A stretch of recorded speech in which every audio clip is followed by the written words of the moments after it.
Social media क्या आया, लोगों ने इसका दुरुपयोग और सदुपयोग जमकर करना शुरू कर दिया। आप लोगों को बताना बहुत ज़रूरी है कि सोशल मीडिया का वाकई अच्छा और बुरा हर तरह का उपयोग हो रहा है और होता रहेगा। लोग अपने अपने ज़रूरत और अपने अपने उपयोग की चीज़ों का तलाश कर ले रहे हैं और लोग अपने अपने तरीके से इस पर कार्य कर रहे हैं। आप लोग बताएं, मध्य प्रदेश की एक घटना, त्रिवेणी के पवित्र घाट पर, संगम घाट पर एक ऐसे युवक ने एक ऐसी वीडियो बनाई जो बहुत सुर्खियों में है और वीडियो सोशल मीडिया पर बहुत वायरल हो रही है।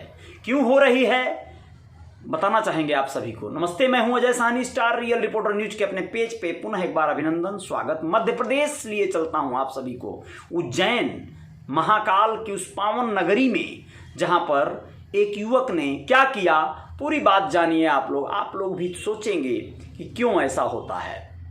उज्जैन में शनिवार यानी कल शाम को एक 22 वर्षीय युवक ने, जिसका नाम था अभय, उसके पिता का नाम हेमंत द्रोणावत, इसने जहर खा लिया। इसके बाद त्रिवेणी घाट पर जाकर सोशल मीडिया पर लाइव भी हुआ। वीडियो में वह किसी लड़की का जिक्र कर रहा है। कहा कि लड़कियों के चक्कर में मत पड़ना। बोला आपका भांजा कमजोर निकला, माता पिता का ध्यान रखना। पता चलने पर परिजन उसे अस्पताल ले गए, जहां पर दम तोड़ दिया। उसने संबोधित किया था अपने मामा को, शायद माता पिता को छोड़ गया मामा के भरोसे। बहुत बड़ी बात। विक्रम विश्वविद्यालय कैंपस में रहने वाले दोस्तों का कहना है कि अभय का किसी से विवाद नहीं था, उसका किसी से प्रेम प्रसंग चल रहा था। इसकी जानकारी भी नहीं है। दोस्तों के मुताबिक जहर खाने के पहले वह त्रिवेणी घाट पर पहुंचा, जहां उसने सल्फास की 2 गोलियां खाई। इसके बाद सिगरेट पीते हुए वीडियो सोशल मीडिया पर बनाया। कुछ ही देर बाद वह घर पहुंचा, जहां जाते ही गिर गया। परिवार वालों से कहा कि उसने जहर खा लिया है। उसे जिला अस्पताल ले जाया गया। यहाँ उपचार के दौरान उसने दम तोड़ दिया। युवतियाँ आज के तारीख में बड़ा अलग स्वभाव के हो गए हैं, बहुत बड़े बड़े निर्णय लेने लगे हैं, बहुत छोटी छोटी उम्र में। लेकिन उन्हें जरा भी ये ख्याल नहीं रहता कि उनके बाद एक दुनिया कैसे वीरान हो जाएगी। उनके बाद एक माँ बाप अपने पूरी जिंदगी कितना त्रस्त रहेंगे, कितने परेशान रहेंगे, उनको किस किस तरह की यादें जुड़ी होती हैं, कितने इमोशंस जुड़े होते हैं अपने बच्चों के साथ, कितने अरमान, कितनी उम्मीदें जुड़ी होती हैं। उन सारे उम्मीदों पर एक लड़की के कारण, एक लड़के के कारण जो गैर है, उसके कारण ये मन, ये दिल इतना ज़्यादा विह्वल कर देते हैं वो लोग कि फिर कुछ सोचने समझने का फुर्सत ही नहीं रहता उनके पास। माधवनगर टीआई मनीष लोधा ने बताया कि सुसाइड के कारणों की जांच की जा रही है। अभय के परिवार वालों के बयान दर्ज कर शव का पोस्टमार्टम कराया गया है। उसके द्वारा सोशल मीडिया पर लाइव वीडियो शेयर किया गया था, जिसे किसी ने ब्लॉक किया है। प्रेम प्रसंग के एंगल पर भी जांच की जा रही है। अभय के पिता हेमंत द्रोणावत यूनिवर्सिटी लाइब्रेरी में चपरासी हैं। उन्होंने बताया कि अभय मेडिकल पर काम करता था, उसका किसी से कोई विवाद नहीं था, कभी कभी शराब पी लेता था। शाम 7 बजे के करीब वह घर पहुंचा। यहां जाते ही गिर गया। उसे जिला चिकित्सालय ले जाया गया, लेकिन जहां पर आधे घंटे बाद वह दम तोड़ दिया। जहर जब अपना काम करेगा तो कहर पर पाएगा, वह फिर रोका नहीं जा सकता। उसकी हालत ही अलग होती है। आपको बताएं, नर्मदा नदी में माँ और उसका बेटा और उसका देवर, ये 3 लोग डूब के मरने की आशंका और मौत के गले में समा गए, मुंह में समा गए। आप लोगों को बताएं पूरी बात। रायसेन में एक ही परिवार के 9 लोगों से भरी बोट पलटी, 2 साल के मासूम समेत 3 की मौत। 9 लोग एक ही फैमिली के थे, बोट पर सवार थे, पर्यटन करने गए थे। नर्मदा नदी में 9 लोगों से भरी नाव अचानक पलट गई। हादसे में 3 लोगों की मौत हो गई है, वहीं 6 लोग सुरक्षित निकाल लिए गए। घटना शनिवार की है, यानी कल की देर शाम की है।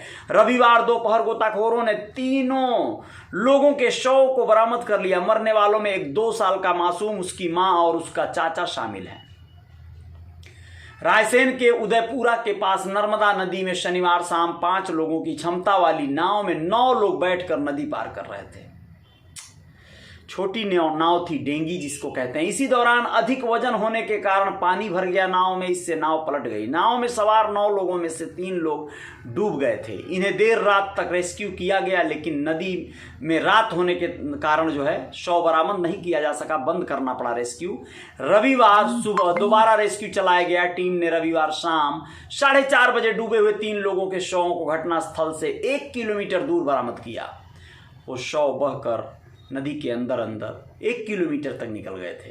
हादसे में देवेंद्र अहिरवार 24 साल और का शव घटनास्थल से 1 किलोमीटर दूर रेस्क्यू टीम को मिला। इसके अलावा अंगूरी अहिरवार जो 23 साल की थी और उसका बेटा देवांश 2 साल का था, इनका शव मिला है। प्रभारी प्रकाश शर्मा ने बताया कि तीनों के शव मिल गए हैं।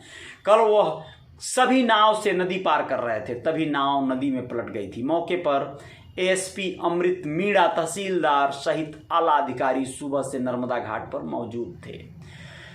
अब आप लोगों को बताएं कि ये लोग ससुराल जा रहे थे। इस तरह की जानकारी मिली है कि 1 दिन पहले जो नाव पलटी थी उसे मृत देवेंद्र ही चला रहा था। देवेंद्र शनिवार को बांसखेड़ा में अपने ससुराल में धार्मिक कार्यक्रम में सम्मिलित होने के लिए अपने परिवार को लेकर जा रहा था। अंगूरी बाई अपने बेटे के नाव में बैठकर ससुराल नरसिंहपुर जा रही थी। पुलिस ने मामले में मर्ग कायम कर लिया है। शव को पोस्टमार्टम हेतु भेज दिया गया है। मर्ग कायम मतलब मामले को पूरा दर्ज कर लिया गया है।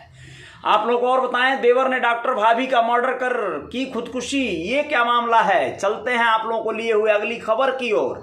ये देवास से मामला आया है। मध्य प्रदेश के देवास के हाटपिपल्या में रविवार को मामूली बात पर युवक ने डॉक्टर भाभी को गोली मार दी। इसके बाद खुद भी सुसाइड कर लिया। दोनों के बीच खाना गर्म करने की बात को लेकर विवाद हुआ था। इसके बाद भाभी क्लिनिक गई तो पीछे से देवर भी पहुंच गया। यहां भाभी का मर्डर कर फरार हो गया। खुदकुशी से पहले उसने भाई से कहा कि मैंने भाभी की हत्या कर दी है। इसके कुछ देर बाद उसका खून से लथपथ शव गार्डन में मिला था।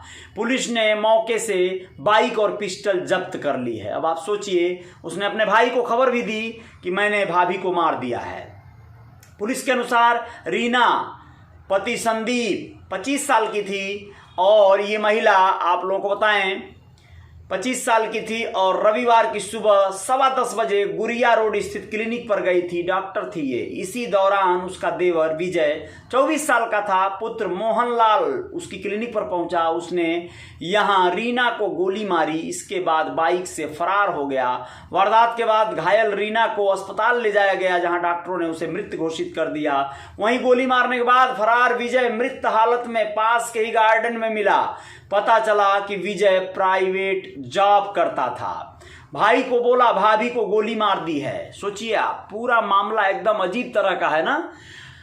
हाटपिपल्या थाना प्रभारी सज्जन सिंह मुकाली ने बताया कि विजय का सुबह खाना गर्म करने की बात को लेकर रीना से विवाद हुआ था। रीना BHMS डॉक्टर थी, होम्योपैथी डॉक्टर थी। उसका पति संदीप सुबह 10:15 बजे उसे क्लिनिक छोड़ने गया था। वापस लौटते समय उसका भाई विजय रास्ते में मिला। उसने संदीप से कहा कि मैंने भाभी को गोली मार दी है। इसके बाद खुद ने भी गुरिया रोड स्थित गार्डन में खुदकुशी कर ली। प्राथमिकी जांच में हत्या के पीछे घरेलू विवाद का कारण सामने आया है। पुलिस अन्य बिंदुओं पर जांच कर रही है। यह जो है मामला मध्य प्रदेश का था। आप लोग सुन रहे थे खबर मध्य प्रदेश की। बहुत बहुत शुक्रिया, धन्यवाद आप सभी का। आप लोग जो लोग भी रियल रिपोर्टर न्यूज को फॉलो करते हैं, देखते हैं, सुनते हैं, उन सभी का मैं आभारी हूं। बहुत बहुत धन्यवाद ज्ञापित करता हूं। आप लोग मेरे channel real reporter news star को सब्सक्राइब कर दीजिए, अधिक से अधिक लोग, जिससे कि आप लोगों का ज़्यादा से ज़्यादा इस पर ध्यान जाए। बेल आइकॉन को प्रेस कर दीजिएगा और ऑल वाला बटन दबा दीजिएगा, जिससे कि सारे खबर आप तक पहुंच जाएं समय से। और दोस्तों, जो लोग मुझे फॉलो करते हैं इंस्टाग्राम पे